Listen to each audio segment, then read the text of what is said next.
नमस्कार, प्रणाम दोस्तों। आशा करता हूँ आप स्वस्थ होंगे और खुश होंगे। मैं संतोष कुमल।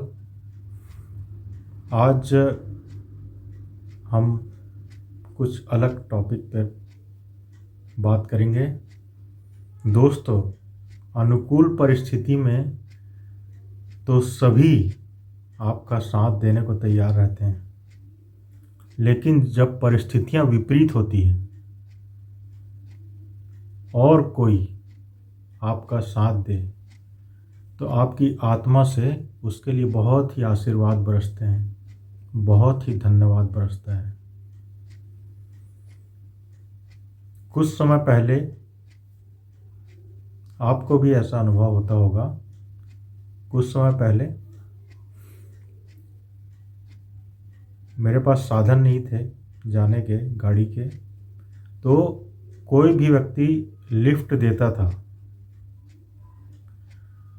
और जब वो लिफ्ट देकर मुकाम तक छोड़ता था तो उस अनजान व्यक्ति के प्रति बहुत ही आभार, बहुत ही धन्यवाद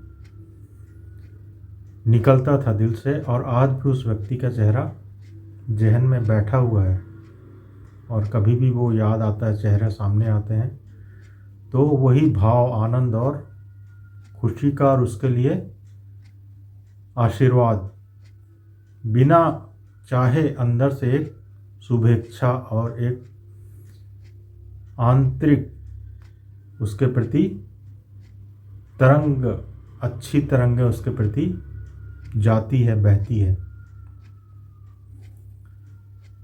दोस्तों, जब आदमी बड़ा हो जाता है और उसके आसपास अपने फ़ायदे के लिए लोग उसको बड़ी बड़ी चीज़ें देते हैं, बड़े बड़े गिफ्ट देते हैं, तो वह व्यक्ति उतना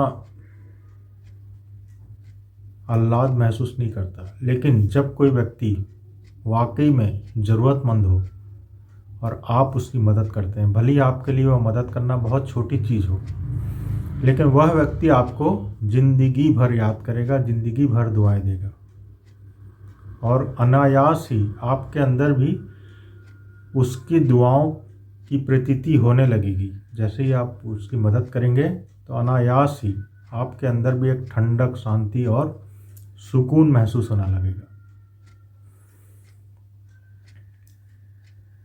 एक छोटी सी कहानी जिससे मैं अपनी बात को और अच्छे से रख पाऊँगा, वो है एक बर्फ़ फैक्ट्री में बहुत सारे मज़दूर काम करते थे, बहुत सारे, हज़ारों की संख्या में।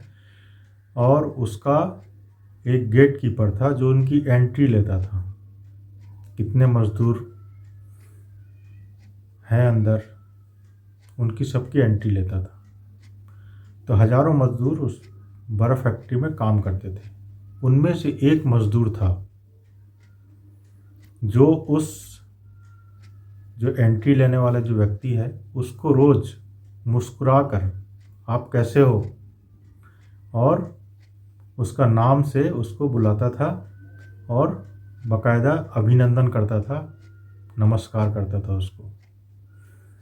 एक बार कुछ ऐसी घटना घटी उस फैक्ट्री में कि कुछ ऐसा उसमें घटना घटी फैक्ट्री के अंदर कि चारों तरफ हड़कंपा मच गया और सारे मज़दूर जो है बाहर की तरफ निकलने लगे। तो वह मज़दूर जो उसको नमस्ते करता था, जो एंट्री करते थे उस व्यक्ति को, तो वो फंस गया।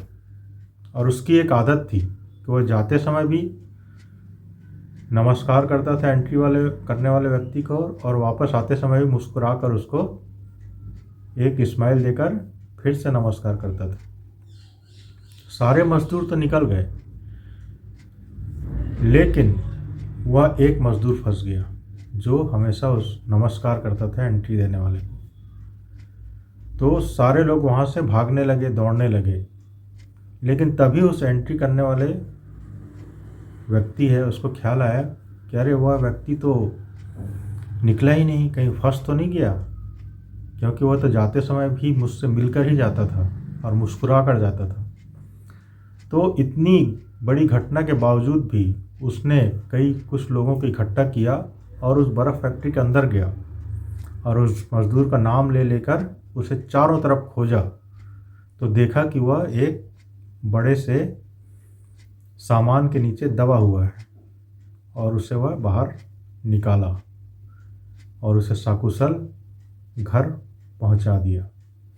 इस कहानी का यही उद्देश्य है कि कितनी छोटी सी उसकी स्माइल और मुस्कुराहट के साथ उस व्यक्ति से मिलना, उस व्यक्ति की जान जो है बच गई, क्योंकि वह व्यक्ति उसे उस समय भी याद करता रहा कि यह वापस क्यों नहीं आया, क्योंकि यह वापस आता है तो मुझसे मिल कर ही जाता है। एक छोटा सा आपका सम्मान भरा, आदर भरा व्यवहार किसी व्यक्ति के दिल में बहुत बड़ी जगह बना सकता है और निस्वार्थ भाव से किया गया कोई भी काम सामने वाले व्यक्ति के अंदर दिल में जगह और प्रेम को जगा सकता है। आप भी अपने आसपास, मैं भी, सब अपने आसपास जो कि ज़रूरतमंद लोग हैं, जिनको वाकई ज़रूरत है, उनकी अपने ज़रूरत के हिसाब से मदद कीजिए।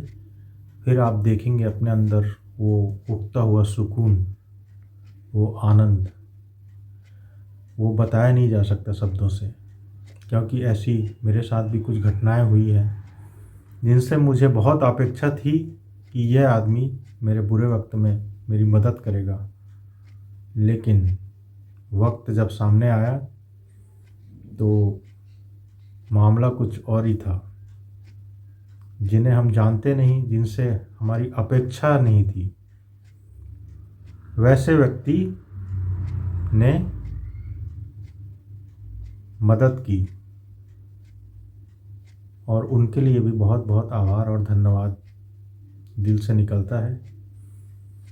और आपकी जब किसी ने मदद की है निस्वार्थ भाव से, आप भी अपनी ज़रूरत के हिसाब से मदद करके देखिए, आपको भी बहुत ही सुकून, शांति और आनंद की प्राप्ति होगी। धन्यवाद मित्रों, आपका दिन शुभ हो, सभी खुश रहें, स्वस्थ रहें, और आपको लगता है कि आज की बातें अच्छी हुई हैं तो चैनल को सब्सक्राइब करें, और आपको कुछ कहना हो तो कमेंट बॉक्स में कमेंट करें। बहुत बहुत धन्यवाद।